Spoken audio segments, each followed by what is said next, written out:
Merkel, une histoire allemande de Virginie Linhart.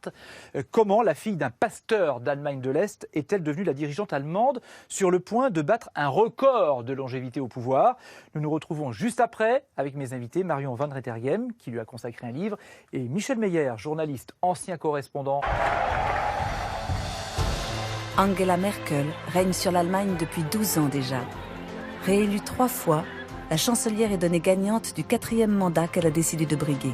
Je suis absolument persuadé que la prochaine chancelière sera Madame Merkel. Alors que tous les dirigeants européens qu'elle a connus, de Nicolas Sarkozy à Matteo Renzi, de David Cameron à François Hollande, sont irrémédiablement poussés vers la sortie, elle apparaît indispensable en Allemagne et incontournable sur la scène internationale.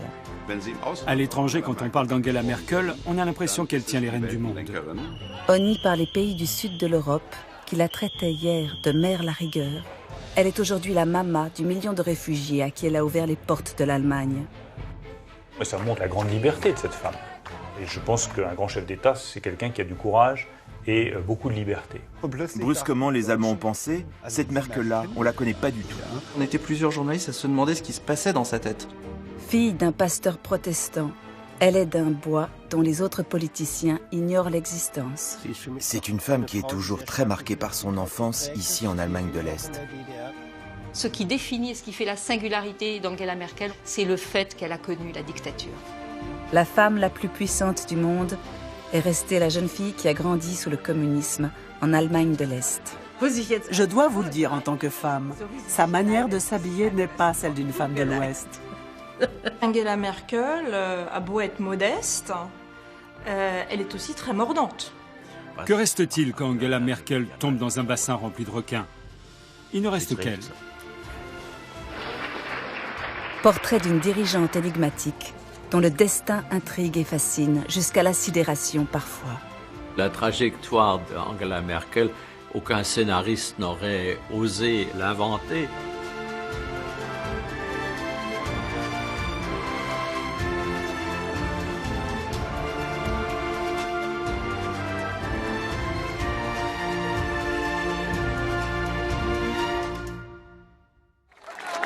À une époque où l'exercice du pouvoir use irrémédiablement les chefs d'État, Angela Merkel jouit d'une notoriété inégalée dans son pays.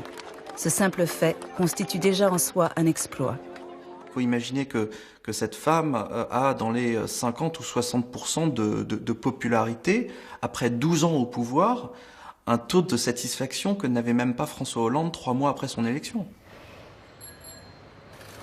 Si les Allemands plébiscitent leur chancelière, c'est qu'ils apprécient autant ses compétences que sa légendaire simplicité. Ich koche so gut wie es geht jeden Samstag und Sonntag. Heute war es ein bisschen schlecht, aber ich versuche einkaufen zu gehen.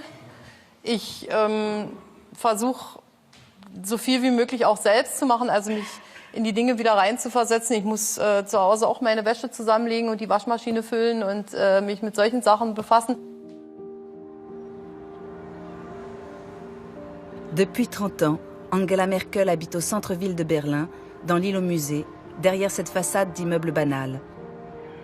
Si ce n'étaient les 2 policiers qui bavardent tranquillement devant l'entrée, rien n'indique que la chancelière réside ici, en compagnie de son mari Joachim Sauer, le seul des 2 à avoir indiqué son nom de famille sur l'interphone. On connaît très peu de choses sur leur vie intime. Les photos du couple sont d'une rareté et d'une banalité à toute épreuve. On sait qu'ils partagent la même passion pour la musique classique et la nature, séjournant dès que possible dans leur datcha, une maison très simple, à côté de Templin, la ville où Merkel a grandi. La modestie de Merkel tranche totalement avec le train de vie que mène l'Élysée, que ce soit les frais de bouche, les frais de mission et les frais de déplacement. On dit en Allemagne qu'elle refuserait même qu'on lui offre un Kleenex, tant son intégrité est grande. Quand vous êtes invité en tant que journaliste à la chancellerie pour un point de presse, on vous sert une soupe aux lentilles, un bout de pain, un peu de vinaigre pour assaisonner la soupe et quelques saucisses. Cela crée l'image d'une femme restée proche de ses racines qui ne s'intéresse ni aux richesses, ni à l'argent, ni aux ornements du pouvoir. C'est vraiment la chose moi, qui m'a toujours le plus frappé. À chaque rencontre, c'est une femme simple. Elle est chancelière d'Allemagne, une des femmes les plus puissantes au monde. Vous discutez avec elle, il y a des tasses de thé, une théière, elle vous sert le thé. Cette modestie d'Angela Merkel plaît, ça a nourri sa popularité auprès des Allemands, au point qu'on l'appelle Mutti, ce qui veut dire mère, ce qui est très ironique quand on sait qu'elle n'est pas mère. C'est un peu comme si elle avait sacrifié ce rôle de mère pour se dédier totalement à tous ses enfants qui sont les Allemands. Un autre de ses traits de caractère appréciés en Allemagne est son aversion pour les confidences publiques. Même dans ce type de talk-show, la chancelière reste fidèle à sa ligne de conduite.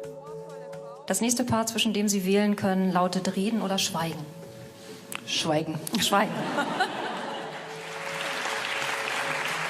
Chef d'État hors norme, Angela Merkel est d'une discrétion à toute épreuve. Ses biographes admettent avoir échoué à faire la lumière sur cette femme dont la décision de se lancer en politique reste le mystère central d'une vie pleine de jardins secrets. Une chose est sûre. Concernant sa vie privée, Angela Merkel est extrêmement discrète. En France, les politiques et leurs conseillers sont des vrais pipelettes et c'est bien commode pour nous. Ce n'est pas le cas en Allemagne. C'est très difficile de faire parler les gens et l'entourage de la chancelière est incroyablement respectueux de la confidentialité. Par exemple, son ancienne couturière en a trop dit. Simplement en répétant qu'elle travaillait pour la chancelière, elle a été écartée de son cercle d'intime. Et cela s'explique tout d'abord par le fait qu'elle a grandi en RDA.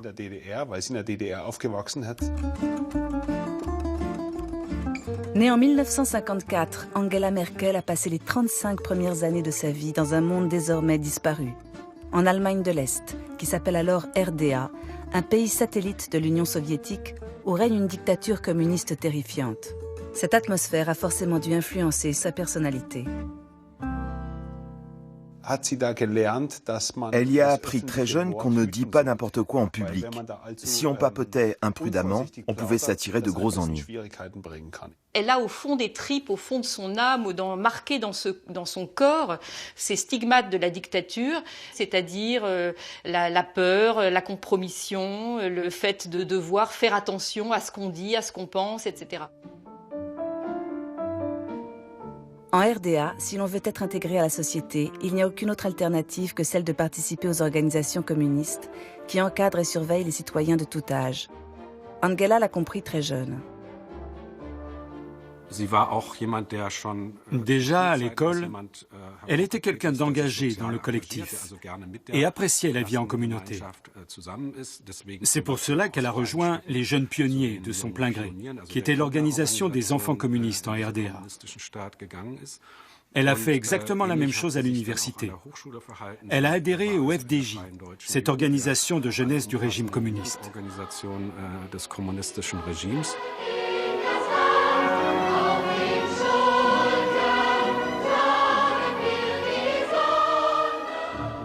En 1973, Angela quitte sa famille pour étudier à l'université de Leipzig. À 19 ans, c'est une étape essentielle dans le parcours de la jeune provinciale ambitieuse.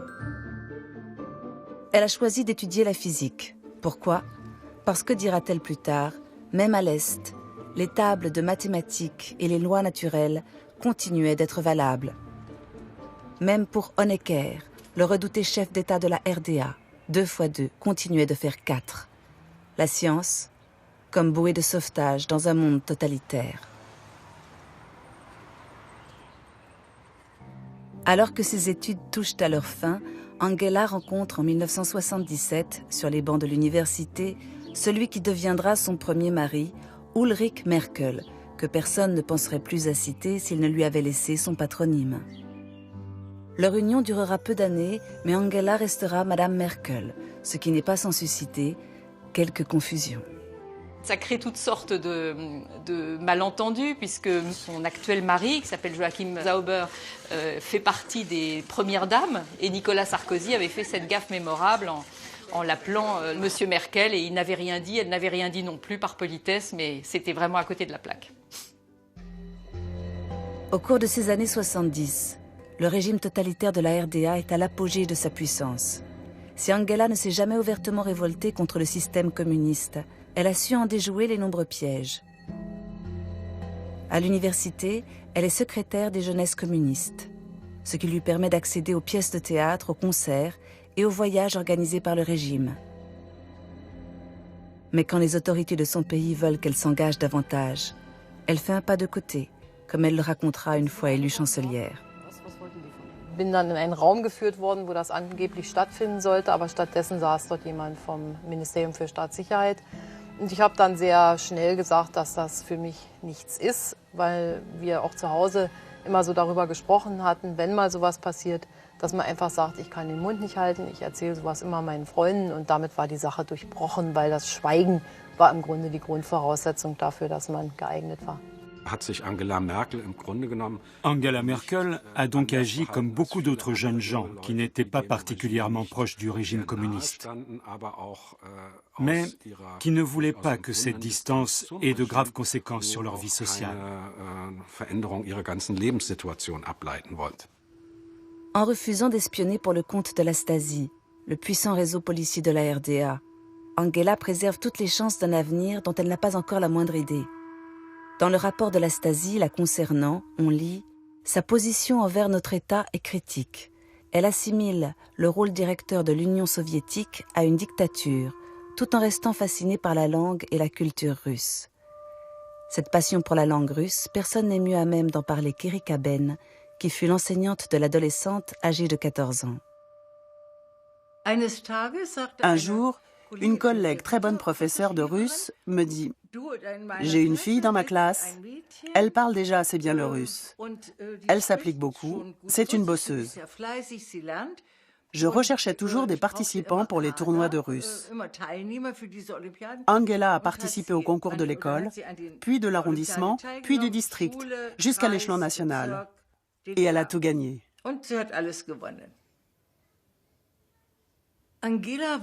Angela était très réservée. Elle ne levait quasiment jamais les yeux. Moi, je lui disais, « Angela, regarde-moi. Pense au contact visuel. » Alors, elle a fini par relever la tête. Puis je lui ai dit, « Sois sympathique. Tu dois être sympathique. » Elle a fait beaucoup d'efforts, mais c'était difficile pour elle. Même aujourd'hui, quand on la voit, on le remarque encore. Il faut vraiment qu'elle fasse des efforts pour être avenante. Professeur un jour, professeur toujours. Aujourd'hui encore, Erika Ben écoute son élève devenue chancelière et tend l'oreille à chaque rencontre avec le président russe Vladimir Poutine. J'ai bien écouté avant que l'interprète ne traduise. Elle parlait russe. J'ai toujours fait attention à ce qu'elle ne fasse pas de faute. Elle n'avait pas le droit d'en faire. Et puis est arrivé le chien de Poutine. En 2007, à l'occasion de l'une de ses premières entrevues avec la chancelière allemande, Poutine n'hésite pas à la tester. Il sait qu'elle a une peur bleue des chiens depuis qu'elle a été mordue enfant. Il lui impose la présence de son labrador sous les flashs des photographes. Elle ne bronche pas. Les nerfs d'acier de Merkel ont-ils impressionné Poutine? En tout cas, elle est l'une des rares dirigeantes à avoir l'oreille du maître du Kremlin. Angela Merkel n'aime pas du tout ces mecs virils, bourrés de testostérone. Quand j'étais ambassadeur en Inde, elle m'a confié un jour qu'un de ses interlocuteurs préférés était l'ancien Premier ministre Manmohan Singh. C'était un homme fragile et doux, parce qu'il avait été souvent malade. Ils se sont tout de suite très bien entendus. Les mecs comme Poutine, on sent même que dans sa gestuelle, elle ne les aime pas. La chancelière a une connaissance unique de la scène internationale et de ses dirigeants. Sa longévité politique, conjuguée à la stabilité et à la force économique de l'Allemagne, ont imposé son leadership au fil des années. La presse lui décerne régulièrement le titre de femme la plus puissante du monde.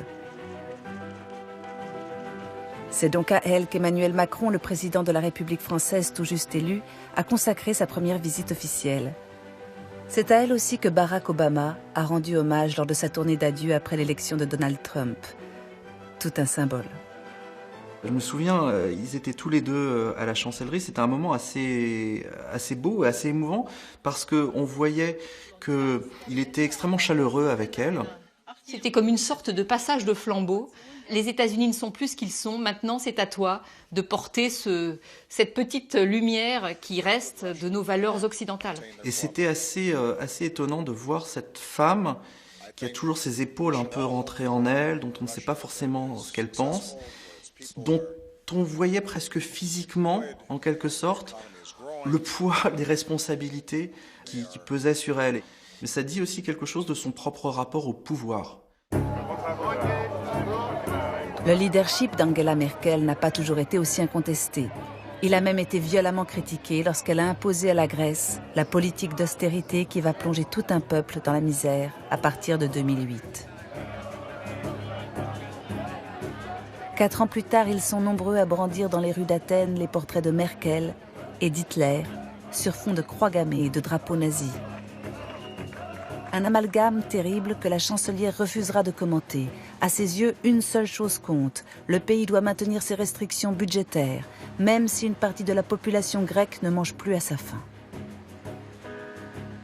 La crise grecque a montré que, à partir du moment où un peuple ne répond pas à ses critères, elle sait frapper très fort et sans pitié.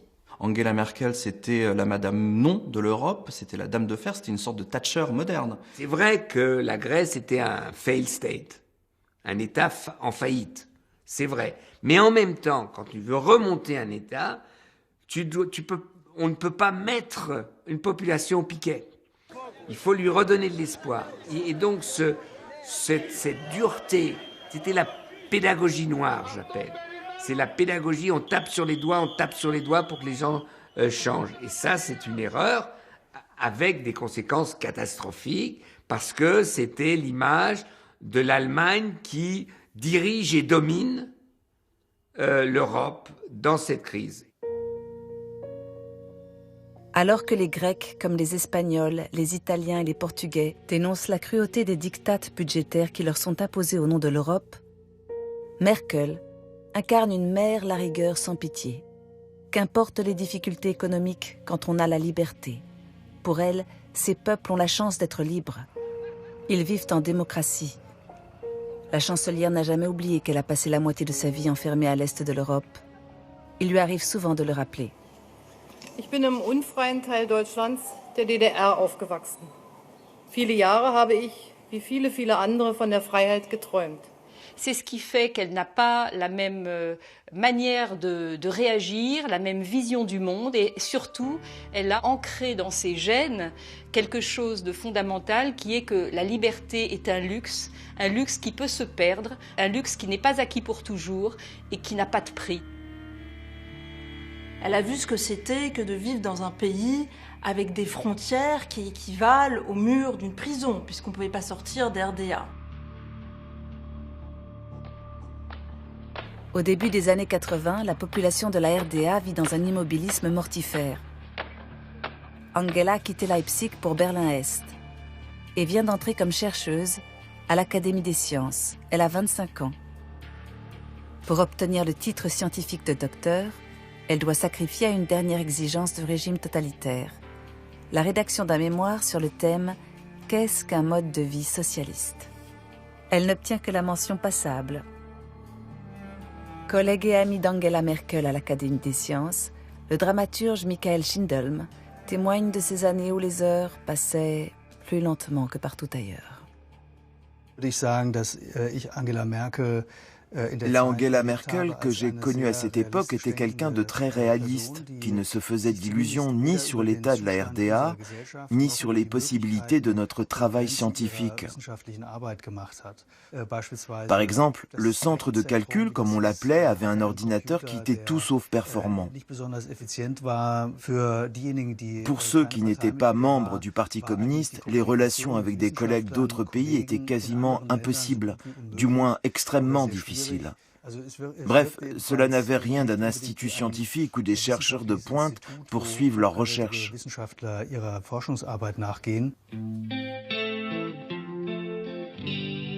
Divorcée d'Ulrich Merkel, Angela rencontre son nouveau compagnon qui est son actuel mari, Joachim Sauer, un brillant physicien qui travaille aussi à l'académie. Elle vit dans un squat, ce qui est peu courant pour une future chef d'État, à Berlin-Est, à la Templinerstrasse, tout près du mur.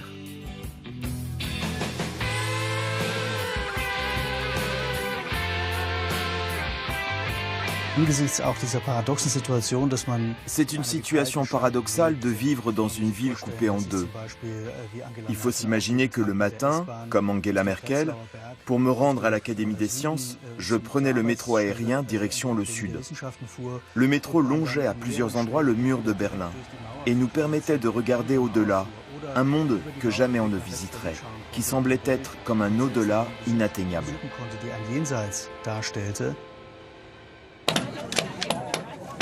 La deuxième vie d'Angela Merkel commence ce soir-là, en novembre 1989.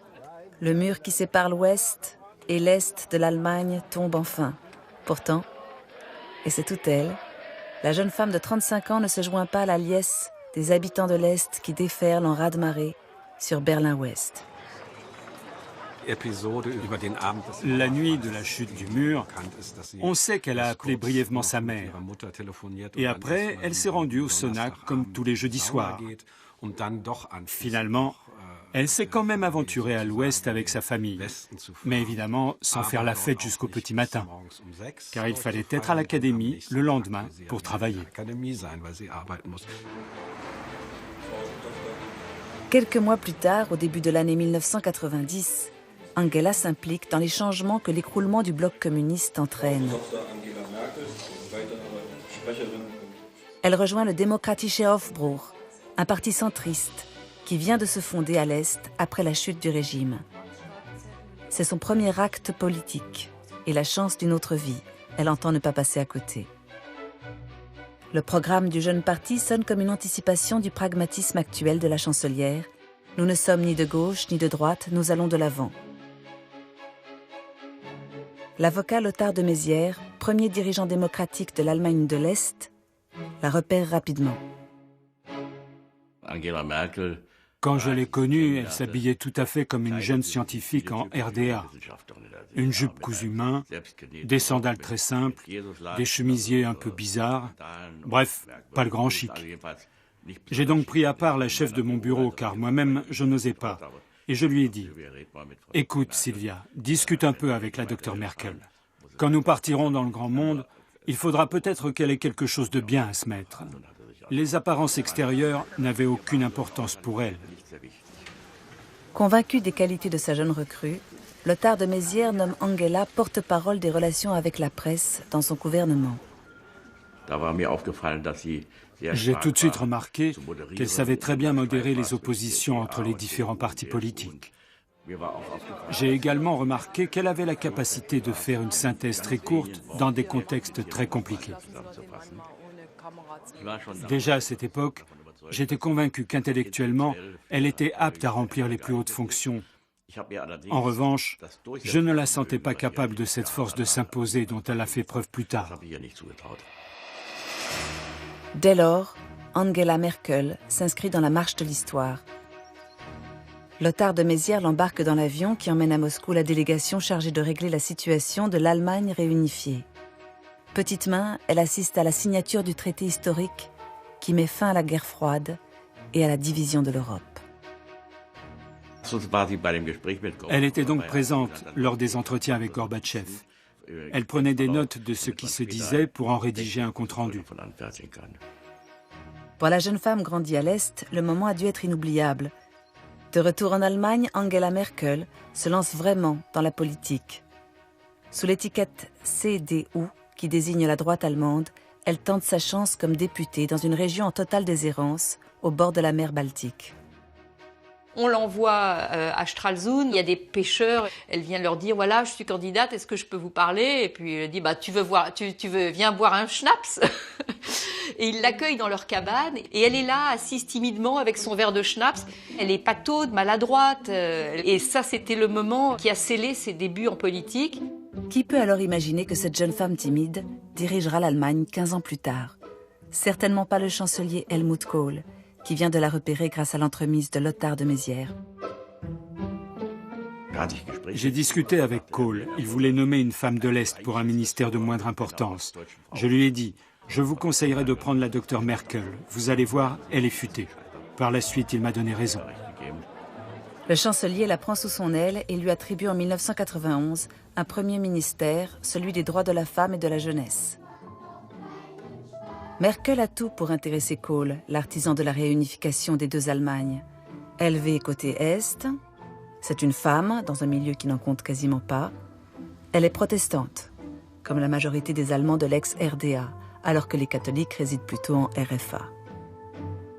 À 36 ans, elle est la plus jeune ministre en exercice. La presse lui tire dessus à boulet rouge, la plante au choix, la jeune fille de Kohl, la coureuse de fond, la physicienne de pouvoir ou la femme mal habillée. Quant à la surprise générale, elle devient en 1994 ministre de l'Environnement. Sa fulgurante ascension est encore une fois attribuée à l'entichement de Kohl, qui l'appelle affectueusement « ma petite fille ». Il ne faut pas surinterpréter le « ma petite fille » de Kohl, car il avait ce côté patriarcal et condescendant.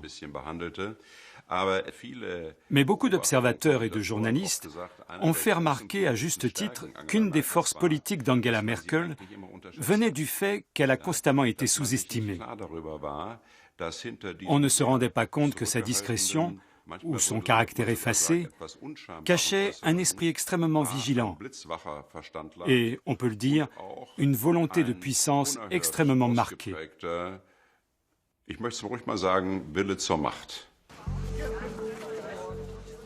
En 1999, un gigantesque scandale secoue l'Allemagne et éclabousse directement le chancelier Helmut Kohl.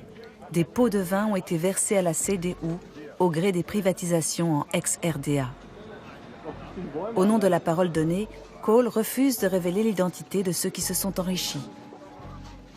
Dans le plus grand quotidien allemand de droite, Angela Merkel, indignée, lâche publiquement son mentor. Comme un adolescent à la puberté, le parti doit quitter la maison, suivre son propre chemin. Telle la justicière de la CDU, elle assène un coup fatal à son Pygmalion. On avait franchement le souffle coupé, parce que personne n'avait osé s'attaquer à Kohl. Et il y avait de quoi, c'était comme une espèce de colosse ambulant. C'était vraiment David contre Goliath. Mais ça a mis en marche, d'un coup, tout le monde est sorti derrière les barrières.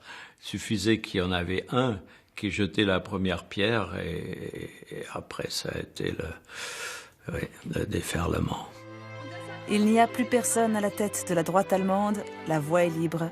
Contre toute attente, Angela Merkel devient présidente de la CDU en avril 2000. Elle peut être émue. Dans l'histoire politique allemande, aucune autre personnalité n'est passée aussi rapidement de l'ombre à la lumière. Cela lui aura pris 10 ans. Et j'ai eu l'intuition à ce moment-là, donc des années avant qu'elle ait été candidate, que c'est bien possible qu'un jour elle serait chancelière.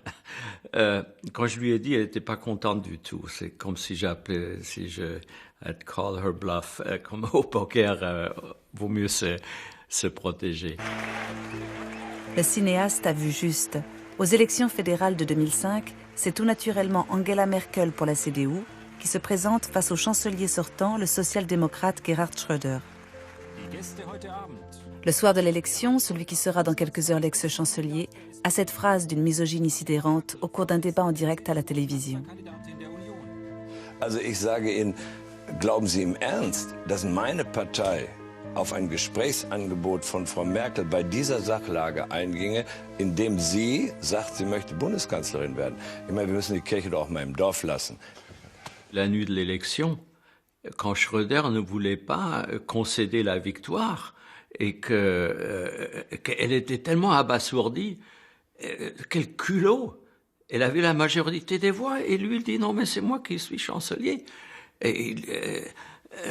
Et ça là, toute rationnelle qu'elle est, elle n'a pas pu croire qu'un homme puisse vivre dans un tel déni de la réalité.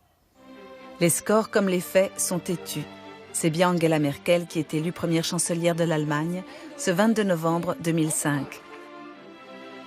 Quelques mois auparavant, elle a accompli une transformation qui donnera sa forme définitive au personnage qu'elle a décidé de devenir.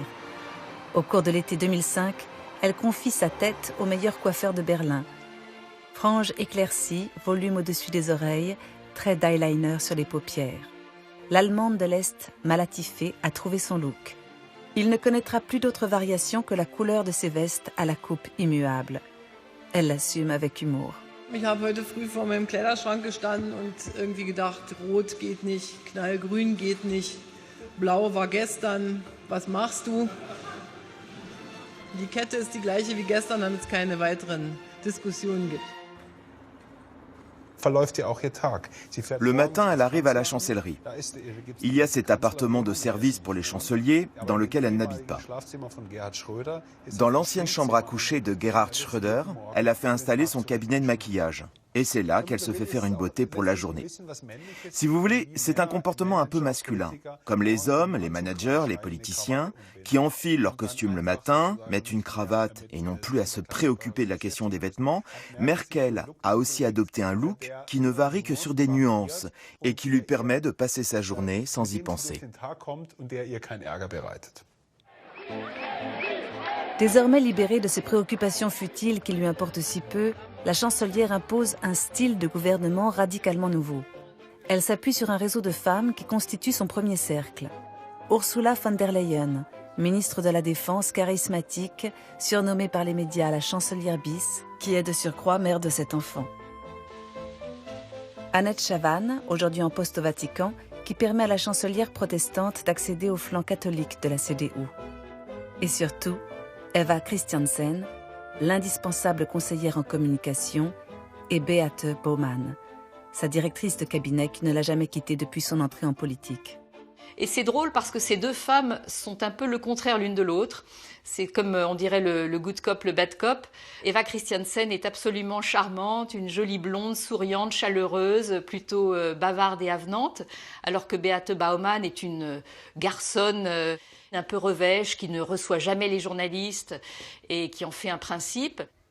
On ne mélange pas les vies privées, elles se vouvoient, elles se respectent, elles ne savent rien à part le minimum des vies privées des unes et des autres. Et je pense que ça aussi, c'est un secret de fabrication d'Angela Merkel qui fait sa force.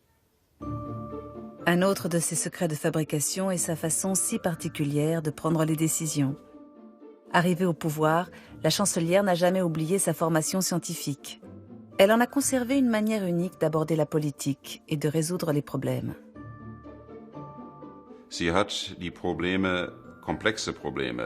Face aux problèmes complexes, elle fait une analyse très précise de la situation.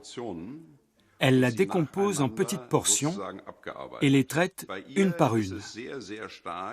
Pour elle, tout passe par le mental. Cela ne veut pas dire qu'elle n'ait ni conviction ni passion. Mais tel que je l'ai observé, son approche des défis politiques est très rationnelle. Elle, c'est plutôt les analyses scientifiques, les expérimentations, les données objectives. Elle analyse les problèmes froidement, elle essaye de trouver une solution, mais elle n'y met pas de passion, d'enthousiasme, comme on peut le faire par moments. Elle n'a pas le romantisme du pouvoir. Chateaubriand, ça ne doit pas être son truc. Par principe, Angela Merkel ne sacrifie jamais à l'urgence. Elle interroge, écoute, sonde, multiplie les SMS dont elle raffole, croise les sources d'informations, comme si, réminiscence de l'Est encore, elle craignait d'en manquer.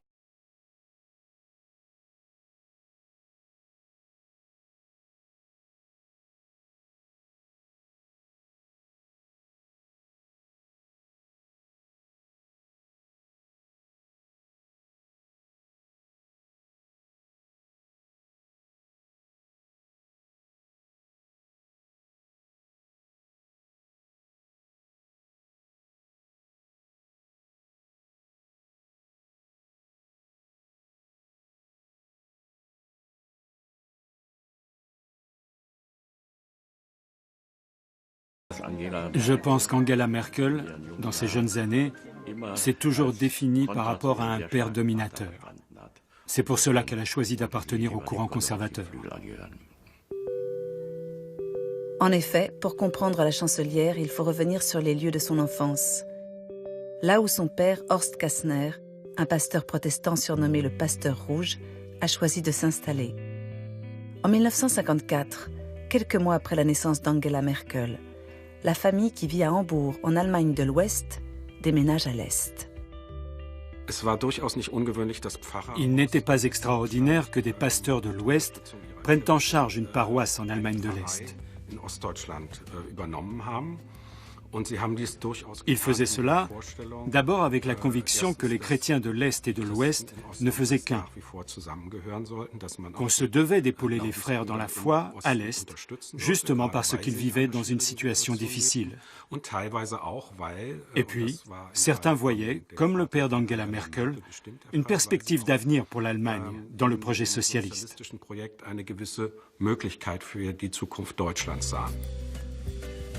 Le parcours familial des Kastner est à rebours du flux migratoire. Ils sont des millions d'Allemands à fuir alors le régime communiste de RDA pour rejoindre la RFA. Jusqu'à ce qu'un mur, érigé en 1961, mette un terme à cette gigantesque hémorragie. À ce moment-là, la famille Kastner vit depuis quelques années déjà côté Est, à 150 km de Berlin, dans la petite ville de Templin, au Waldhof. Angela est âgée de 7 ans. C'est une photo sur laquelle Angela et moi sommes enfants. Je suis là et voilà Angela. Elle a été prise ici au Waldhof, un établissement psychiatrique géré par l'Église où nous avons passé notre enfance. Le Waldhof existe toujours. La maison des Kastner, située en pleine nature au bord d'une petite rivière, n'a pas changé. Les malades mentaux y sont accueillis encore aujourd'hui. On se dit qu'un tel univers a forcément laissé une profonde empreinte sur la jeune Angela. Ce qui nous a marqué, c'est qu'il y avait donc des malades mentaux qu'on soignait ici. On les aidait à mener une vie digne. Nous vivions à leur côté du matin au soir. Pour nous, c'était tout à fait normal d'être avec eux. Moi, par exemple, c'est un des patients qui m'a appris à jouer aux échecs. Élevée à l'Est, Angela grandit dans un contexte très particulier. Elle vit dans une enclave religieuse, alors que la religion est à peine tolérée en RDA. Pour le régime, croire en Dieu est subversif et éclipse la croyance dans le communisme, la seule qui vaille. Nous étions marginalisés parce que nous vivions au Waldhof. Les gens de Templin méprisaient le Waldhof. C'était là que vivaient tous les débiles. L'Église, si elle était tolérée, n'était pas bien vue. Ceux qui vivaient dans un contexte religieux étaient a priori mal vus par l'État et l'institution scolaire. Dès sa première année scolaire, Angela a compris qu'elle devait être la meilleure pour éviter d'être rejetée par le système communiste. Elle y parvient sans aucune difficulté et sera toujours en tête de classe au cours de ses études.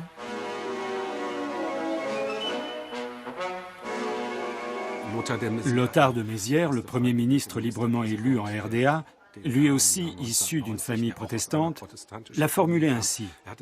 Nous, les enfants de familles de pasteurs ou de familles simplement chrétiennes, nous devions toujours avoir une avance de quelques dixièmes de seconde sur le 100 mètres par rapport aux autres pour nous imposer. Cette mentalité s'applique pleinement à la jeune Angela Kastner. Au Waldhof, la vie des Kastner est sereine. Elle doit ressembler à ces images tournées dans une communauté chrétienne de la RDA. Le pasteur Kastner est très occupé entre ses séminaires et ses responsabilités religieuses. Si elle ne s'est jamais plainte, Angela dira plus tard qu'il ne consacrait que très peu de temps à la vie de famille. Aujourd'hui encore, la position d'Horst Kastner par rapport au régime communiste n'est pas élucidée. On sait qu'il critiquait le régime, tout en aspirant à l'idéal socialiste et à la mise en commun des biens. Et il bénéficiait de libertés que seuls les protégés de la nomenclatura pouvaient se permettre. Elle a été fille de pasteur dans une dictature, donc tout ça avec dans un milieu où les protestants étaient mal vus, mais en même temps son père était plutôt bien vu, donc on ne sait pas très bien d'ailleurs quel genre de rapport il entretenait avec cette dictature. Il y a un mystère autour de la relation de son père avec le régime communiste. Trop jeune pour s'interroger sur les contradictions paternelles, la fille des Kastner est la blondinette de l'Est qui porte des blue jeans, expédiés par la famille restée à l'ouest. Elle collectionne des cartes postales représentant des œuvres d'art et préfère les Beatles aux Rolling Stones. Un mélange détonnant qui fait d'elle une personnalité tout à fait singulière. Il y a deux valeurs très fortes qu'elle rassemble en elle, qui sont à la fois le sens de la liberté et la valeur protestante et chrétienne, c'est-à-dire quand même une certaine forme d'amour de l'humanité, d'amour du prochain. Il faut avoir ça en tête quand on essaie de comprendre Angela Merkel qui, presque du jour au lendemain, décide d'ouvrir les frontières là où personne en Europe ne l'a imité. Contre toute attente, face aux chiffres toujours croissants des réfugiés massés aux frontières de l'Europe, aux corps sans vie repêchés dans la Méditerranée et au silence assourdissant des dirigeants européens, la chancelière annonce qu'elle ouvre les portes de l'Allemagne le 31 août 2015. En un an, son pays va accueillir 1 million de réfugiés, là où partout en Europe on les rejette. Ce revirement est proprement stupéfiant. Même si la dénatalité allemande permet ce type d'audace, le geste de la chancelière reste inouï et a profondément changé l'image de l'Allemagne dans le monde. En ouvrant la frontière aux réfugiés, Angela Merkel a soudain montré un visage humain qu'on avait totalement oublié, notamment pendant la crise grecque. De Mère la rigueur, elle est devenue une sorte de Mère Teresa aux bras ouverts. Elle a laissé entrer énormément de réfugiés. Tout à coup, elle a imposé une politique qui ne lui ressemble pas. C'est une décision d'Angela Merkel qui m'a surpris. C'était une décision courageuse. C'était une décision libre. Et je pense qu'un grand chef d'État, c'est quelqu'un qui a du courage et beaucoup de liberté. Il faut dire là aussi que les Allemands avaient une politique très très dure sur l'immigration, surtout sur les réfugiés. Quand les Italiens s'étaient plaints, les Espagnols, on n'y arrive pas. La Merkel répétait Dublin, Dublin, Dublin, Dublin. C'est à vous de résoudre le problème, pas à nous. C'est les accords européens. L'accord de Dublin en question stipule que la demande d'asile des réfugiés doit être examinée par le pays de l'Union européenne dans lequel ils sont entrés. Il s'agit donc des pays de la Méditerranée.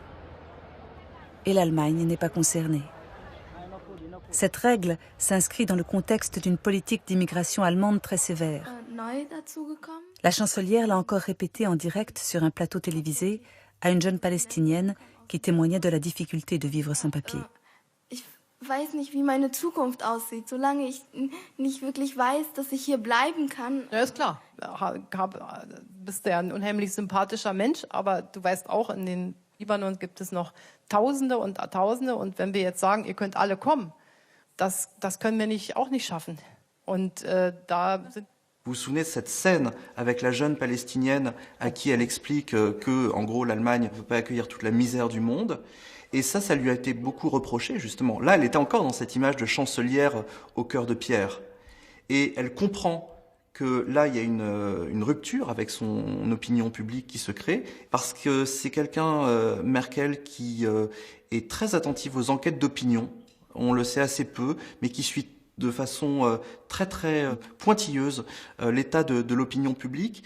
Et au retour des vacances d'août 2015, là, elle comprend qu'il faut qu'elle soit à la hauteur des attentes et des espérances placées en elle.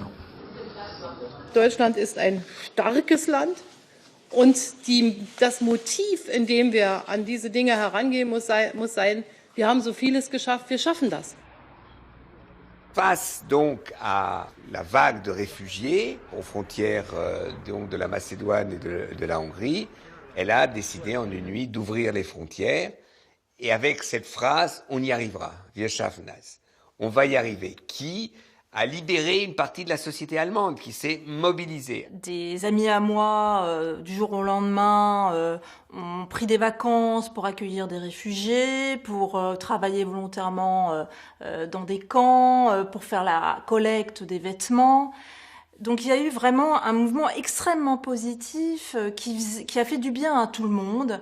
Et le pays a soutenu Angela Merkel et sa vision audacieuse, visionnaire et humaniste de la politique. Elle cherchait à prendre une décision qui lui permettrait de se regarder encore dans la glace le lendemain matin. C'est un de ces rares moments où de profondes convictions morales débouchent directement sur des décisions politiques. Je trouve qu'elle a fait preuve d'une impressionnante grandeur historique. Ce sera le moment qui restera dans l'histoire.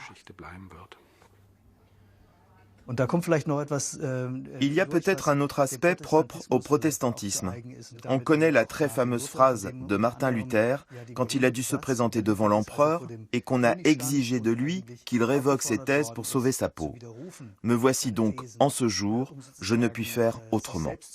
Je pense que ça peut s'appliquer à Angela Merkel régulièrement et notamment dans cette situation. Même si un grand nombre de ses conseillers lui a dit « Ne fais pas ça, ça va te causer des ennuis », politiquement ce n'est pas habile de prendre à ce point la défense des réfugiés. Pour elle, visiblement, il s'agissait de dire « Me voici donc en ce jour, je ne puis faire autrement ». Elle a aussi, comme tous les Allemands, en tête que l'Allemagne a relevé déjà beaucoup de défis en matière de réfugiés.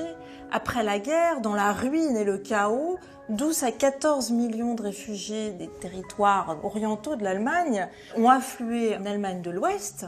Il a fallu les héberger.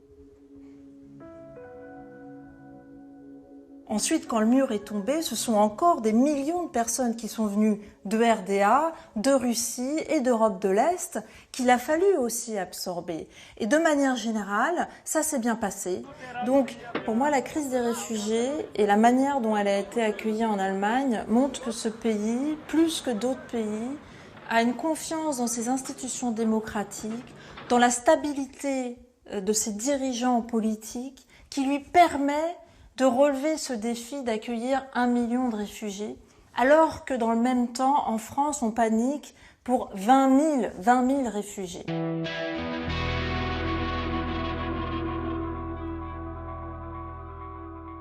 Deux ou trois mois après, il y a un sommet européen. Et là, Orban, Premier ministre hongrois, lui dit « Vous allez faire comme moi à la fin, vous allez lui mettre des barbelés à vos frontières pour arrêter les barbares. » Et là-dessus, Merkel lui répond « Monsieur Orban, j'ai vécu et j'ai grandi en Allemagne de l'Est. Tant que je serai responsable d'un gouvernement allemand, il n'y aura plus jamais de barbelés aux frontières allemandes. » Lâchée par l'Europe qui ne la soutient pas dans son élan de solidarité, Angela Merkel se retrouve pour la première fois réellement fragilisée quand l'AfD, parti d'extrême droite, opère un retour en force avec d'impressionnantes victoires au régional de 2016. Du jamais vu depuis la fin de la Seconde Guerre mondiale dans ce pays que l'on pensait pour toujours préservé du populisme nationaliste en raison de son passé nazi. Dès qu'elle s'aventurait quelque part, sur une place, dans un centre-ville, il y avait tout de suite une bande de manifestants qui criaient « Ah bah Merkel, tu nous as trahis ».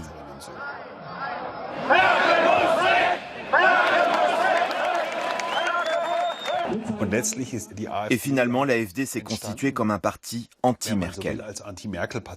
Depuis, donc ça fait à peu près 1 an, maintenant, elle a repris en fait la main de façon assez spectaculaire et avec une façon de procéder qui est typique, je crois, de la chancelière Merkel. C'est-à-dire que Merkel a compris à l'approche des élections qu'il fallait peut-être qu'elle adopte un ton plus ferme vis-à-vis de cette question migratoire. Und auch ganz klar das Signal zu senden, kommt gar nicht erst, ihr habt hier keine Chance. Bei den Flüchtlingen des westlichen Balkans haben wir jetzt die Situation, dass kaum noch einer kommt, weil jeder weiß, es hat keinen Sinn. Et donc, coupant un peu l'herbe sous le pied de cette extrême droite, et depuis, force est de constater que ça marche plutôt dans les sondages. Malgré la crise provoquée par l'arrivée massive des réfugiés, les scores de l'extrême droite ont diminué de moitié. Il faut le reconnaître, la chancelière a retrouvé les coups des franches. Mutti Merkel met méthodiquement KO tous ses adversaires, d'abord dans son propre parti, où elle n'a pas préparé sa relève. Craindrait-elle la concurrence? Si c'est le cas, c'est l'un de ses rares aveux de faiblesse. Quand on regarde la CDU aujourd'hui, il n'y a aucun successeur potentiel à Angela Merkel. Elle les a écartés. Elle n'a pas formé de successeur. Donc, elle est très jalouse de son pouvoir. C'est quelqu'un qui a conscience de son pouvoir et qui peut être très autoritaire. Dans la vie privée, elle peut être très cassante avec des gens. Comment dire, l'amitié avec elle n'est pas facile. Je ne vais pas employer le grand mot orgueil, mais il y a quelque chose qui est là, qui arrive quand vous avez du succès, c'est que vous croyez vous êtes le seul à savoir bien faire. Personne à la CDU donc. Pas grand monde non plus dans l'opposition qui a bien du mal à trouver sa ligne face à une chancelière qui préférera toujours le pragmatisme au dogmatisme. Wir wollen, dass der Strom der Zukunft sicher sein soll, zugleich verlässlich und natürlich wirtschaftlich. Und für diesen Strom der Zukunft brauchen wir eine neue Architektur unseres Energiewesens. Là où elle a été impressionnante, c'est Fukushima, c'est-à-dire après la catastrophe au Japon. Et elle dit, je me suis trompée sur le nucléaire, on ne peut pas le maîtriser. Et ça, c'était impressionnant parce que c'est la seule responsable de gouvernement, le seul chef d'État, la chef d'État, qui a tiré les conséquences à chaud de Fukushima. En 2011, la chancelière annonce un calendrier de fermeture des centrales qui va lui coûter une fortune mais lui concilier les mouvements antinucléaires. Désormais, le Parti vert des écologistes, autrefois très puissant en Allemagne, peine à se différencier et lui accorde souvent la confiance au Parlement. Quant au SPD des sociaux-démocrates, ils ont bien du mal à convaincre le pays que le temps du renouvellement est venu, en dépit de la popularité de leur actuel leader, Martin Schulz. Elle a le talent de piquer les thèmes des autres partis. Elle a piqué la question sociale et la question des femmes au SPD. Elle a donc réussi à élargir sensiblement les bases de son pouvoir. Et c'est à mon sens un chef-d'œuvre stratégique d'Angela Merkel. Souvent sous-estimée, la chancelière venue de l'Est a profondément transformé le paysage politique de son pays et méticuleusement éliminé toute contestation du grand art. L'Allemagne est un pays à forte inégalité, donc injuste, qui fonctionne. La France est un pays à fortes inégalités qui ne fonctionne pas. Donc il y a une dynamique en Allemagne. Le nombre des chômeurs baisse tous les mois. Alors on dit, oui, mais c'est des petits boulots, oui, mais c'est... En partie vrai, en partie pas vrai. Le pouvoir d'achat augmente en Allemagne. L'introduction du salaire minimum est une réalité, il est insuffisant. Il y a une précarité, il y a des pauvres, mais en fin de compte, vous avez 70% des Allemands qui, disons, une vision optimiste de l'avenir. Voilà, c'est tout. Et c'est pas la même chose en France. Après plus d'une décennie à la tête de l'Allemagne, la femme la plus puissante du monde ne semble pas prête à passer la main. Elle a une haute idée d'elle-même et considère que personne d'autre n'incarne ce mélange de compétences et d'autorité morale. Elle estime être la seule à défendre au mieux l'économie de son pays et l'image de l'Allemagne au-delà de ses frontières. On dit que son mari l'appelle en privé « ma chancelière », un surnom affectueux qu'il pourrait encore lui donner quelques années.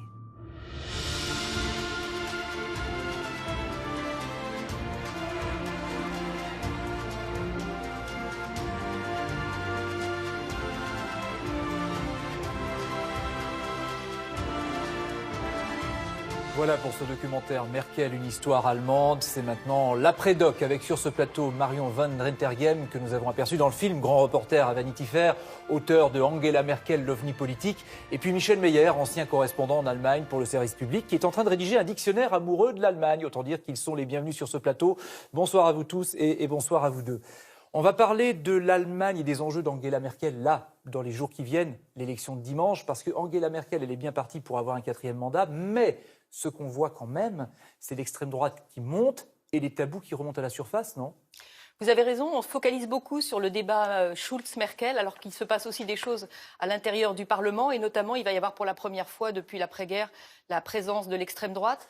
L'Allemagne est entrée peu à peu dans une forme de normalité européenne, occidentale, depuis l'après-guerre. Angela Merkel est la deuxième chancelière à être née après ou juste après la guerre. Malheureusement, la normalité, ça signifie aussi en Europe la montée des populismes, et l'Allemagne elle devient normale à tout point de vue. Michel Meyer, ce sont les démons qui remontent là? Oui, et des démons qui ont été réactivés, bien entendu, par la problématique des migrants, et les 10 points de Allianz für Deutschland viennent de là, très largement, avec bien entendu le recyclage d'anciens nazis qui se trouvent dans les 4-5 points comme toujours. Alors, bien entendu, c'est une gêne considérable. Ça ne fausse rien en termes électoraux dans la mesure où l'allié de substitution pour une coalition qui ne sera pas une grande coalition, à mon avis, ce sont les libéraux qui partent de 5 points ou de moins de 5 points à 10 points. Donc, à mon avis, elle continuera sa route avec les libéraux, qui seront des libéraux économiques assez exigeants, à mon avis, mais c'est ce qui se dit. Elle saura faire.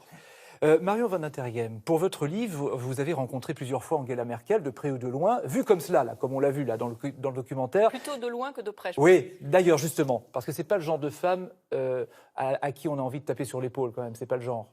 Non, elle est assez revêche, elle est extrêmement réservée et cohérente et disciplinée dans cette réserve.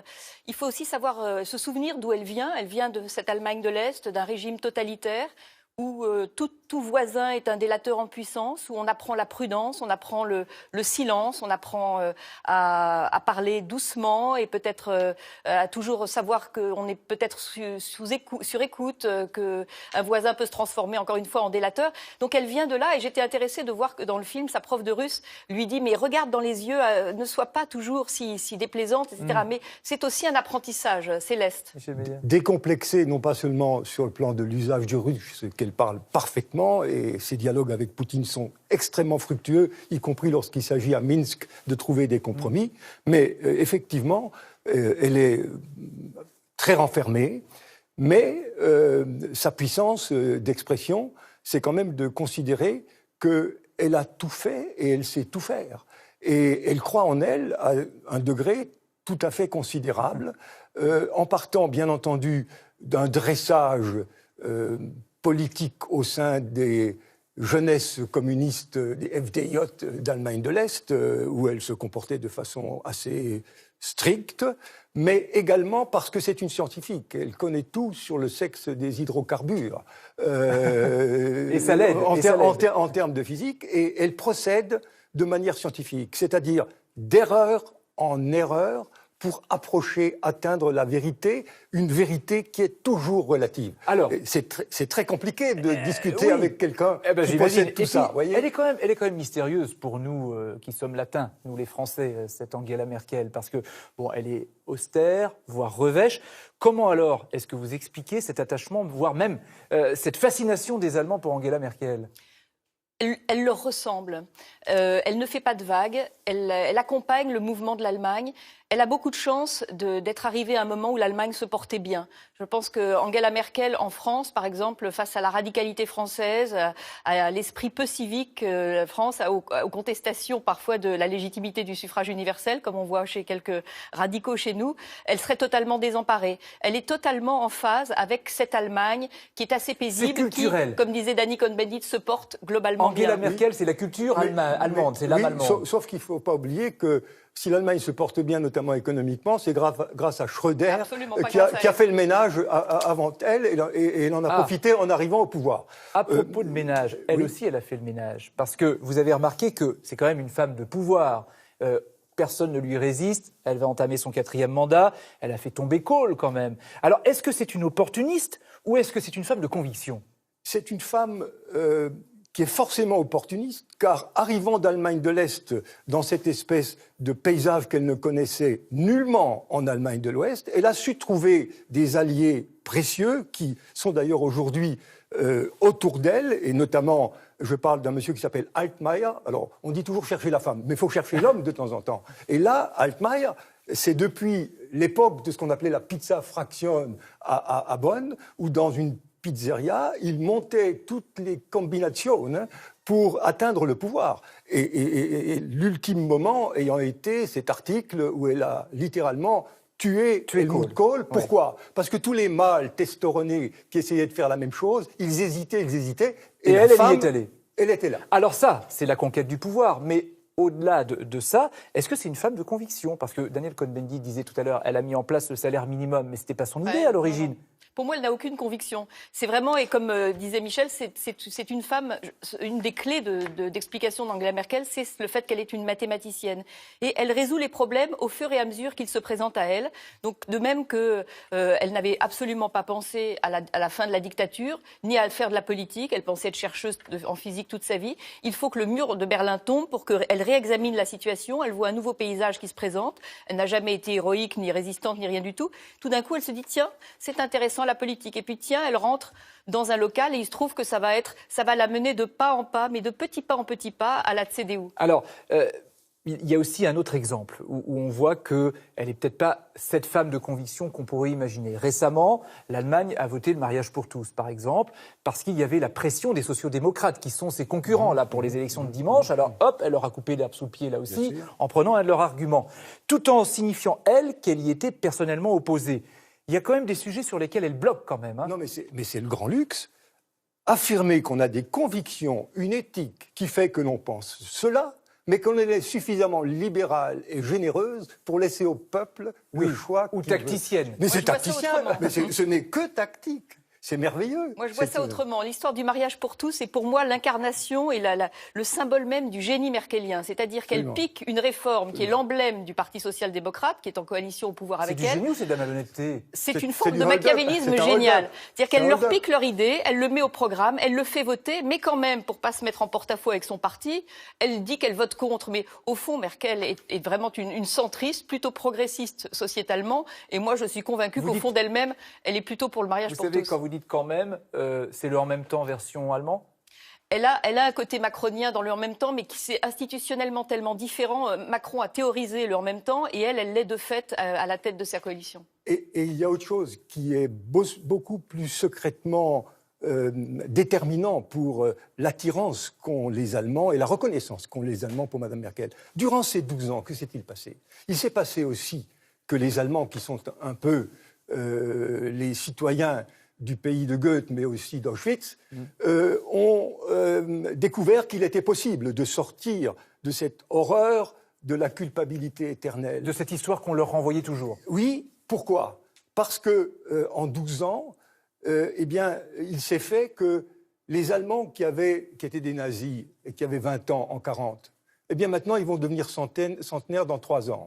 Et que pendant ce temps-là, la faute, la culpabilité des arrière-grands-pères, des grands-pères et des pères par rapport au nazisme, elle n'est plus répercutable sur les nouvelles générations qui sont comme nous, comme n'importe quel autre peuple du monde, dans une situation de dette historique. Ça, c'est un mouvement profond qui a eu lieu. Et la nouvelle génération, celle qui a tourné la page, c'est Angela Merkel en l'occurrence. Mais bien entendu, et sans la tourner quelque part, en attendant que le temps passe. Oui. Et qu'il passe sans qu'il y ait eu des affaires et des scandales du type de ceux qui avaient d'ailleurs dans l'Allemagne de l'Ouest et pas dans l'Allemagne de l'Est où on était très antifasciste, lorsque par exemple un certain Kiesinger, qui était le chancelier allemand, se faisait gifler par Beate Klarsfeld. Une femme qui venait de l'Est pouvait se permettre d'effacer l'ardoise. Pour revenir à son parcours, justement, elle a été élue pour la première fois en 2005. Vous imaginez à l'échelle de la France ce que ça veut dire ? Ça veut dire 4 présidents de la République. Jacques Chirac, Nicolas Sarkozy, François Hollande et maintenant Emmanuel Macron. Est-ce que ça la place en situation de force en Europe ? Oui, ça l'a fait respecter. Sa longévité est éminemment respectable. Et d'ailleurs, Vladimir Poutine, qui méprise le monde entier, a un certain respect pour Merkel, qui a obtenu la même longévité que lui par des moyens un tout petit peu plus démocratiques. Et ça, il se demande vraiment comment elle a pu faire. Poutine la respecte de façon considérable après l'avoir testée. Et bien entendu, les accords de Minsk, par exemple, qui sont un début de solution pour la crise de l'Ukraine. C'est elle et Poutine. Et sa crédibilité, avec bien entendu le respect de Poutine pour la culture russe qu'elle possède à fond. Et puis ils sont voisins, hein, je veux dire, bien historiquement, entendu, géographiquement. Pour le coup, les Français ont joué un rôle justement pour casser le tête-à-tête avec Poutine dans les accords de Minsk. À ce propos, puisque le dernier en date, c'est Emmanuel Macron, notre président de la République, qui maintenant parle avec Angela Merkel. Quel type de relation vous imaginez puisse-t-il avoir ? Pour moi, les fondamentaux sont là. Il va y avoir il y a des différends entre Macron et Merkel. Il le montre déjà sur la conception de la zone euro. Par exemple, Macron insiste beaucoup sur la zone euro. Merkel ne peut pas, venant d'une Europe qui a été divisée et ayant été victime elle-même d'une division de l'Europe, elle ne peut pas considérer l'Europe comme d'un côté la zone euro, de côté le reste, sachant en plus que dans l'Europe du Nord, qui est le nord de l'Europe qui est assez riche, il y a des pays qui ne sont pas dans la zone euro. Donc elle ne veut pas de ce partage-là.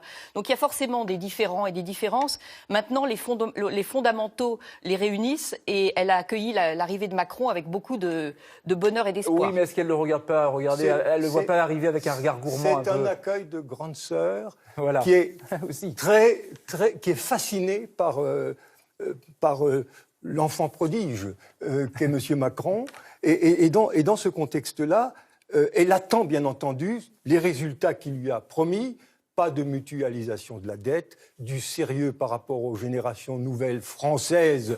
On remet la maison en ordre, bien entendu. On attend cela. Et sur l'Europe, bien entendu, à partir du moment où le premier terme est acquis, tout sera possible en termes d'Europe fédérale, etc. Angela Merkel est bien partie pour un 4e mandat, on l'a dit. Si elle est là, elle va être là pour quelques années encore. Sauf qu'elle a un bilan aussi. Vous disiez ça marche bien plutôt en Allemagne. Sauf que depuis 2005, depuis son élection, le taux de pauvreté en Allemagne a augmenté de 54%. Il y a des travailleurs pauvres qui sont obligés d'avoir 2 métiers pour vivre. Il y a des inégalités entre territoires, des inégalités d'éducation aussi. Mais c'est souvent une raison pour nous, Français, de dire l'Allemagne, et pour ne pas faire ce qu'on doit faire. Mais d'accord, mais au-delà de ça, est-ce que finalement, faut faire attention, est-ce que Angela Merkel, qui va être là jusqu'en 2021, si elle est réélue, et tout l'indique, est-ce qu'Angela Merkel, de par sa personnalité, n'est pas en train aussi de passer sous le tapis ça, comme on a passé l'histoire à une époque ? Oui. Globalement, l'Allemagne va quand même mieux que nous, quoi qu'on en dise. On aime bien montrer que l'Allemagne va mal parce que ça nous rassure, mais elle va mieux que nous. Comme on le rappelait dans le film, il y a 70-75%. Sauf qu'il y a des bombes à retardement. Il y a des bombes à retardement. Moi, je pense que ce qui manque à Merkel, et ce qu'elle pourra peut-être essayer de prouver dans un 4e mandat, c'est une réforme qui marque sa place dans l'histoire. Schröder a marqué, en bien ou en mal, mais il a marqué par les réformes Hartz-IV. Kohl a marqué, Dieu sait comment, par la réunification de l'Allemagne, c'est pas rien. Elle a marqué par rien du tout. Elle a géré. Elle a géré et elle a marqué moralement par l'accueil des migrants qui ont été c'est un peu sa marque son signe de grandeur d'âme. Mais il lui manque une vraie réforme. L'accueil des migrants qui peut se révéler une chance pour l'Allemagne, qui est toujours un pays dans une spirale dénataliste grave, qui fait qu'en 2060, par exemple, il manquera 13 millions d'Allemands qui ne seront plus là pour continuer à faire chauffer l'économie. Ça fera partie des problèmes qu'elle aura à régler, voire ses successeurs aussi. Considérable, d'autant qu'il y a bien entendu les populistes qui vont lui chercher des ennuis. Non, il faut qu'elle marque le paysage avec un certain nombre de mesures, mais la grande mesure, c'est quand même l'Europe. Oui. Et la refondation européenne dans un contexte où le désordre est partout. Et dans un contexte, en une phrase, où le franco-allemand est impératif à cause du Brexit. On ne pourra plus jouer le jeu des combines avec les Anglais pour ennuyer les Allemands, etc. Je voudrais qu'on termine avec une petite séquence. C'était dans la campagne électorale, là récemment. Il y a une petite fille qui l'interpelle, qui lui demande ce qu'elle aurait voulu faire si elle n'avait pas été chancelière. Vous allez voir. Si vous pouviez avoir un autre métier, qu'est-ce que vous feriez ? Je serais peut-être, s'il ne fallait pas autant s'entraîner, une astronaute pour tourner autour de la Terre. Angela Merkel qui voudrait tourner autour de la Terre, vous y croyez ça, vous, Michel ? Pas trop. Ce que je sais, c'est qu'elle n'irait certainement pas à Krasnoïarsk, je ne sais où, en ex-Union soviétique, mais sa fascination pour l'Amérique est beaucoup plus puissante. Et elle n'a pas eu le réflexe de le dire, puisqu'elle a confié à Obama à plusieurs reprises qu'elle en rêvait lorsqu'elle était gamine. Elle rêvait d'Amérique. Mais et avec de Californie. Trump, c'est plus pareil. Non, mais et de Californie, parce que vous dites dans votre livre qu'elle aimerait bien finir sa vie en Californie. Pourquoi donc ? C'est un rêve d'enfant d'Allemagne de l'Est, d'accéder à ce qui était interdit, c'est-à-dire ce qui était de l'autre côté du mur. Et l'autre côté du mur, c'était par définition l'Amérique. Elle pensait pouvoir y finir ses jours, puisque c'était autorisé. Mais la dernière phrase de mon livre, il se trouve que je ne savais pas que cette histoire de rêve d'astronaute, mais c'est « Elle voyagera ». Merci Marion Van der Terghem. Merci Michel Meyer. La mérite d'autant plus qu'elle ne la voyait qu'à travers les images de la télévision ouest-allemande que tous les Allemands de l'Est regardaient, et ceux qui habitaient dans des vallées où il n'y avait pas de réémetteurs ou d'émetteurs, ils disaient ce sont les vallées de ceux qui ne savent rien. Merci Michel Meyer aussi d'être venu sur ce plateau, d'avoir parlé d'Angela Merkel à la suite de ce document. Tout de suite un autre documentaire, Elisabeth II, la révolution d'une reine. Bonne nuit, merci.